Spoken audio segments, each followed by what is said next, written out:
So in chapter 2, we are going to talk about functions. So here, first thing before we even begin, we have to figure out what is a function. So the first thing though, the first vocabulary word we're going to see is what a relation is. And a relation is just a set of ordered pairs. A function is a special relation where all of our x's are going to be different. Or in other words, in a relation, for each x value, there's only one y value. Now, when I give you the information as ordered pairs, or in a table, or in a mapping diagram, it's easy. All you have to do is look to see if all your x's are different. As soon as you see one of the x values repeat, it's not a function. So let's go ahead and take a look at some. So right here, both of these examples here are relations because they're a group of ordered pairs. However, we have to look at it to determine if these relations are functions. And the way that we're going to do that is we are going to check to see if all of our x values in each ordered pair is a different number. So again, remember in your ordered pairs, the first number is x and the second number is y. So notice in this one, each one of my x's are different numbers. So because each one of the x values are different, you will say, yes, this is a function. Now in the second example, notice that the x values of the first three ordered pairs all have the number 1. So then I would say for this relation, this is not a function. So no, it's not. Now, the y's can repeat, but the x's cannot. Example here on the next page is going to be a mapping diagram. Again, it's going from left to right. So it's saying that if you wanted to write them as ordered pairs, it would be 1 and 2 together, -2 and 4, because that's where the arrow is pointing. The input is the 3, and out comes a 1. Is this a function? Yes. Yes, it is. You can just take a quick peek at this first oval shape here and make sure that there is only one line coming out of each of the numbers. However, in example 4, notice there are 2 lines coming out of the number 2. So this would indicate that this is not a function. So if you again wanted to write them as ordered pairs, you would put the -4 with the 1, the -2 with the 1, because it went up to here, and then it also went with 0. And then notice that the x's repeat, so it's not a function. So let's modify it. Let's add another number here, or let me just make another one. So let's say -4, -2, and let's say I put a -5 here. And then let's say I only have 0 and 1 here. It could go here, and it can go here, and it can go here. This is a function, because what you're checking for is that only 1 comes out of that left side, and they do. So two of the lines could go to the same number in the second. So think of this as being your x's, and this is your y's. The next thing we're going to talk about is domain and range. Domain are all the x values of your ordered pairs, and the range is all the y values. So when it's given to you in ordered pairs or in a table or in a mapping diagram, it's easy to find the domain and the range. Where it's going to get challenging is when I give you a graph and then trying to find the domain and the range. But we're going to do several examples to help you get the hang of it. So when it's a set of ordered pairs, the domain again is going to be all of the x values. So the domain of number 5 here would be 3, 4, 4, and 6. Now, you do not repeat the numbers, so only write each one time. And let's go ahead and write them from least to greatest. Technically, the order does not matter. It'll just make it easier for grading purposes. That's fine. You can write it like this with the squiggly parentheses, or you can just list them. All right, for the range, we're going to list the y values. So the range is going to be the 2, the 5, and the 6. So, oh, and the -1. I forgot that one. -1, comma 2, comma 5, comma 8. Now, is this relation a function? Why? Because there's 2 4s. Beautiful. So this is not a function because there's 2 4s. The 4 repeats. Good.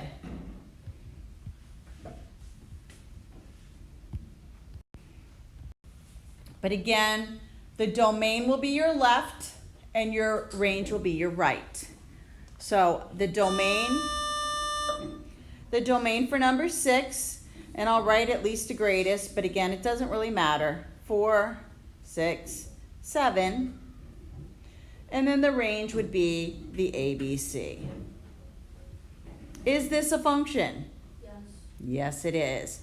There's only one line or one arrow coming out of each of the numbers in the blue oval. Is this first of all, is it a function? Yeah. Yes, it is. All of the x's are different, so yes, it is a function. Again, the y's can repeat and it still be a function. Okay, what is the domain of this function? -5, 0, 5. Beautiful. And then the range? 2. Perfect. So next is, now if they give you a picture of a graph, so some ordered pairs already graphed, what we're going to do is perform a vertical line test. And what we're trying to do is see when we draw vertical lines on our graph, if the vertical line that we're drawing touches our graph in more than one place, then it's not a function. So for the first example, looks like the letter C. And what I'm going to do is I'm going to draw in some vertical lines. What you're trying to do is make your vertical line touch the graph more than one time. As soon as that happens, then you say it's not a function. So if I were to draw a vertical line straight down here, notice it touches my graph 2 times. So this would say to me that this is not a function. Now, you can also think of it in terms of ordered pairs. Let's say I said that this ordered pair that I just put that red X on, let's say this is the ordered pair 2, 3, and let's say this ordered pair is 2, say -2. Notice the X is just repeated, so that's another way to visualize that it's not a function. But all you have to do is draw any vertical line down. If it touches your graph more than once, it's not a function. On example 2, notice no matter where I put my vertical line, notice it's only hitting my graph 1 time. So because it only hits it once, you will say, yes, this is a function. Let's try number 3. Looks like a backwards S. So here, soon as I draw a vertical line down anywhere, so if I draw it here, it's going to hit it twice. If I shift it over just a little bit, notice it's hitting it 3 times. But as soon as it hits it more than once, the answer is no, it's not a function. Okay, here comes the challenging part. Finding the domain and the range from a graph. And then once we find that domain and range, we need to describe how our graph is either increasing, decreasing, or if it's constant. All of our answers are going to be written in interval notation. Let's take a look. So here is our first graph. It is the graph of a parabola. So if you were to graph any of these quadratic equations that we have been talking about in the past, this is what the graph of a parabola looks like. It can also be an upside down U, indicating that your x squared term's negative.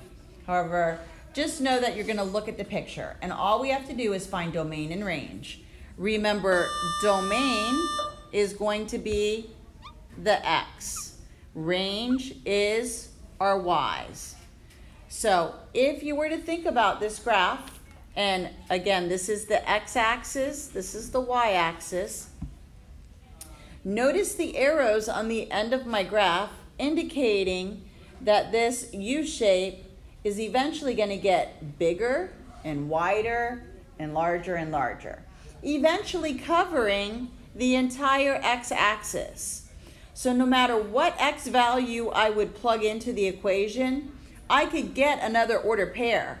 It may be an order pair way up here, indicating that these arrows would keep getting bigger and bigger. So I could pick x to be 100, like way over here, and still get a y value that's way up in the sky. So it'd be all real numbers, right? Correct. So the domain for all parabolas is always going to be all real numbers. And the way that we're going to write this in interval notation is from negative infinity to positive infinity. Get rid of some of this because we're going to need this again and again. Let's see. Okay, so the domain, you're going to write it as negative infinity, comma, positive infinity. And again, it's always parentheses around infinity. Now, however, for the range, remember the range has to deal with our y-axis. Notice there are no part of my graph is down here. So notice all of my y values are here at 0 and above. So my range is going to be start at 0 and go to infinity. How do you know when to put the brackets or not? So when we have the graph, if it's a line and it's like continuous like this, it'll be a bracket around the numbers. Now, we're going to see coming up that if in our graph it starts with an open circle, then that's going to be a parenthesis. But if it's a closed circle, we're going to put brackets around it. And we're going to see that because it's going to be in pieces. But if it's a continuous line, use brackets. But how would that ever touch the y value, the y-axis again, since it's right there on the 0? It won't. It's only going to hit it at 0, 0. So you're just saying that that's like a possibility if it does? Yes. All right. Now, for the increasing and the decreasing and the constant part of this, when your graph is increasing, it looks like this. You read from left to right. Then when your graph is decreasing, it's going down from left to right. And when it's constant, it's going to be a straight flat line. So it doesn't change. So what we're going to do for this part is our increasing, decreasing, and constant is going to come from the domain. So really what we're doing is we're going to pull intervals out of the domain, and it's going to refer to the x values where the y values are either increasing, decreasing, or remaining constant. So let's go ahead and label our graph first to figure out which part of the graph is increasing and decreasing. Now, don't necessarily look at the arrows in the direction that it's pointing to determine if it's increasing or decreasing. So let me erase some stuff so we can see this a little clearly. So in my graph here, make it bigger. If I read from left to right, so like let's say you're walking along this x-axis, notice the first point you're going to come to is this arrow up at the top. Now, it doesn't mean that it's going, the line continues from that, but as you're walking across this, the first point you come to is here, and then the next point, if you keep going, is a little bit lower. So this side of the graph is actually decreasing. Wait, what? I don't think that. So even though the arrow is pointing it up this way, if you're moving from left to right, the first point you encounter is up here, and then if you move it a little bit more, the next point you encounter is below that. Okay, I got it. So notice that your y values are going down. Does that make sense? Yeah. So as your x's get bigger, your y's go down. So this part of the graph is decreasing. So this swing down here, it's going downward. Once it hits this 0, this vertex point, this is where the direction is going to change. Now it's swinging up, and now my graph is increasing. So now we need to represent this graph in interval notation. We're just not going to describe it in words. You know, we could say, yes, my graph, when it's read from left to right, is initially decreasing and then it increases. But instead, we're going to write it with interval notation. And the way that we're going to write it is the first point we encountered as we moved across from left to right was that arrow indicating negative infinity. Then from there, it kept going down. Once it hit 0, then we're going to put a parentheses. Now, the increasing and the decreasing is always going to have all parentheses, no brackets. Okay. So this is for the decreasing part. Then for the increasing answer, once it hits 0, and then it goes to the arrow, which is infinity. So would you have to put a union? Exactly. Well, no. These are two different answers. Oh. Okay, now, if this were continually increasing, we'd put a union. But what you're going to say is the graph increases on this interval. I shouldn't have overwritten. Let me highlight it. It increases from 0 to infinity, but it decreases from negative infinity to 0. There is no point in my graph where it's constant. So that's an NA. Increasing, decreasing, and constant is going to come from part of the domain. Let's try the next example. So again, notice I have arrows on my entire graph. And again, some people may think that this side is going down and it's decreasing. But again, remember, you're reading from left to right. So this entire graph is actually going to be increasing. So the domain of this, anybody know what it is? This means that it's going to eventually get longer and higher. So it's going to be all real numbers. And it's actually going to be all real numbers for both the domain and the range. Because not only is it going to get wider, it's also going to get taller and shorter. It's just going to keep going up and down. And notice the graph again. As I said before, even though the arrow's pointing down, my graph, if I'm moving and walking across left to right, the first point I encounter is here, but then the next one, as I'm moving across, is higher than that. So this is increasing.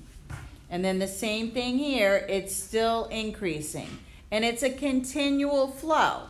So this is going to be, the increasing is just negative infinity to positive infinity. There were no breaks in it and no changes of direction. The decreasing and constant, it didn't do either of these. So you put NA. Now the next one is where it's broken apart. So let's try this next one. Okay, so first let's identify the domain. So again, the domain is your x values. So again, if you're going across your x-axis, the first thing we're going to encounter is the arrow. So it's going to start at negative infinity.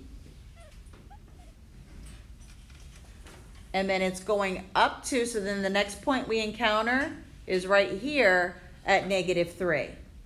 Notice it was an open circle, so I put parentheses. This is where I'm going to union it, Because if I keep going across the x-axis, the next point I encounter is this closed circle right here at the origin. So that's going to be a bracket with 0.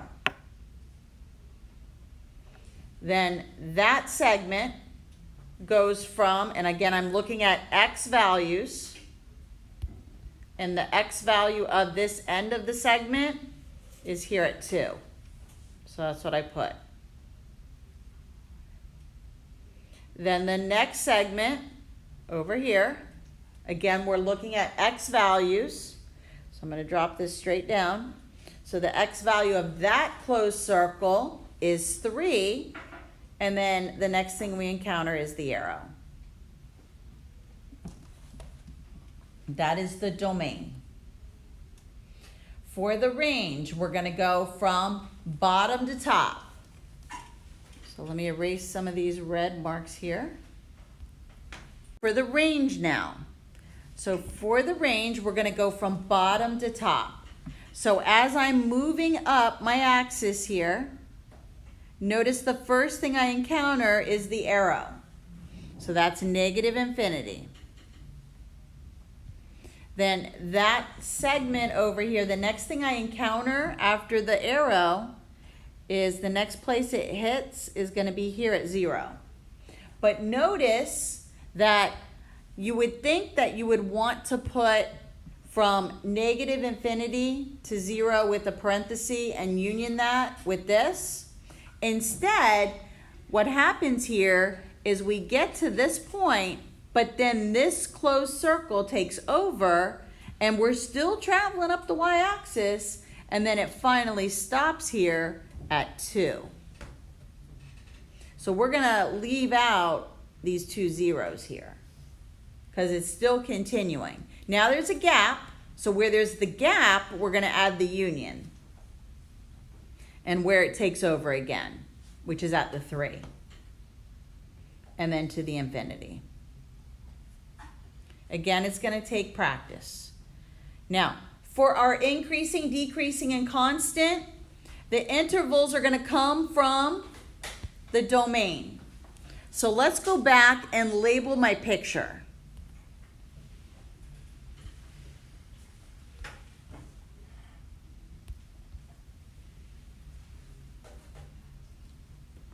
Okay, so for this little piece over here, and I'll circle it here or highlight here in green, is this piece over here on the far left increasing or decreasing? It's increasing, it's going up. So I'm going to just add INC here. And then over here, this piece right here, is this increasing or decreasing? Increasing. And then the last segment? Increasing. So the whole graph is increasing. So all I have to do is recopy my domain and take out the brackets. So when it's decreasing or increasing, just rewrite your domain because it's going to be the same, but just take out the brackets. Why do you take out the brackets? Because again, anytime we write increasing, decreasing, and constant, it's just like describing the flow of it. We don't need the starting and stopping if it includes the point. So we just use the parentheses. So negative infinity up to negative 3, union with 0, 2. Oh, no bracket, sorry. 0, 2, union with 3, infinity. And then these two, it wasn't decreasing and it wasn't constant, so those are both NA. It's increasing over its entire domain. Are we going to have to write NA? Like, we have to actually write that? Yeah. Good? Yes. I don't understand how we can't find the constant. Okay, because the line is never a flat line. Oh, it would only be like if it's at one point flat, that's when you have a constant. Yeah. I'll write in an example. I know it's not in the notes, but I'll cover that. All right, so let's try another example. Then I'm going to write one, and then we're going to go on to the function notation. Okay, so again, for this one, let's just first describe how this graph is moving. The top part up here, is this increasing, decreasing, or constant? Increasing. Okay, again, remember left to right. So, Decreasing. It's decreasing because remember, the first point we encounter is up here, and then the next one is a little bit lower than that. So this would be decreasing. What about this one? Decreasing. And it's decreasing also. And then this one? Decreasing again. So our entire function here, or graph, is decreasing over the domain. So again, let's write the domain for each one of the pieces. So again, remember domain is over x. So again, I am going to work from left to right as I go along my x-axis. So the first thing I encountered here was the arrow. So that's going to be negative infinity. Then the next thing I encounter is that closed circle point. So it's going to be at -3 with a bracket. Then I'm going to union that because there's a gap. The next point I come to is a closed circle, and this one's at -2. And then the next point I come to is at the 0, and it's closed. And then the next order pair I come to, we'll say this is at 1, and it's open. So it's a parenthesis. And then the next thing would be the infinity. So if it helps you to draw down vertical lines where each piece begins and ends, that's going to be the numbers you're going to put in the intervals. For the range, you can do the same thing, but it's going to go across the y-axis. So I could do this in another color. So again, bottom to top, first thing we come to is the arrow. So negative infinity. Then the next thing we would be coming to is this open circle. And the open circle is hitting the y-axis, if you drew a line across, at -3. And again, it's open, so it's a parenthesis. Then I'm going to union that with the next point that I come to, which is at -2. And it's a bracket because it's closed. Then the next point that I hit is here at 0. Then there's a gap again, so a U. And then across with a 2. And then the arrow. So that would be your range. Again, we already talked about at the beginning that it was all decreasing, so the increasing is NA. The constant is also NA. And now the decreasing, since the entire thing was decreasing, we're just going to write the domain again without any brackets. So negative infinity up to -3, parenthesis, union with -2, comma 0, union with 1, comma infinity. So when your entire graph either increases or decreases, just rewrite the domain. Now I'm going to show you another one without any infinities, just to show you how it starts and stops. This one isn't in your slides. Anybody still need this one? Okay. And then we'll do the function notation. Okay. Actually, let me add a blank page slide. Okay, so function notation, when I teach this to my Algebra 1 class, I tell them it's just a fancy way of saying y equals. So f of x is really y. So if you had y equals x plus 1, you can also write this, instead of saying y equals, you can write it as f of x equals y plus 1. So just another way of saying y equals. Now, let's try this. So they're giving us the function, and then what they want us to do in saying solve this when x equals 2, they use the function notation. And again, remember, what's in the parentheses is what we're going to replace x with. So I'm going to take this equation, and I'm going to, every time I see the letter x, I'm going to put the number 2. And I'm going to solve it and follow PEMDAS. So I'm going to evaluate the exponent first. I'm going to multiply here, and now I'm going to work left to right. -4 plus 10 is 6, minus 3 is 3. So f of 2 is equal to 3. Another way of saying this is y equals 3. So if the original equation was y equals this, again, it's still the same thing. Yes? Why did you distribute the, why did you square only 2 and not -2? Because the exponent, notice there's no parentheses around it. Oh, okay. So you got to think of that negative sign as just falling down. It's not being held in. For the next one, it's asking us, instead of replacing x with a number, we're going to replace x with a letter. So really, we're just going to rewrite our equation, and instead of using the variable x, we're going to use the variable q. So I'm just going to rewrite it as negative q squared plus 5q minus 3. So that's what f of q equals. So you just take out and replace the variable in your equation with whatever's in the parentheses. Example 3. This time we're going to replace an expression for our variable x. So this time, every time I see the letter x in my equation, I'm putting a plus 1. So g of a plus 1 is equal to 2, take out x, put in place of it a plus 1. And now I have to distribute and combine like terms. So 2 will go to the a and to the 1. And then I can combine the 2 and the 3. So 2a plus 5. So g of a plus 1 equals 2a plus 5.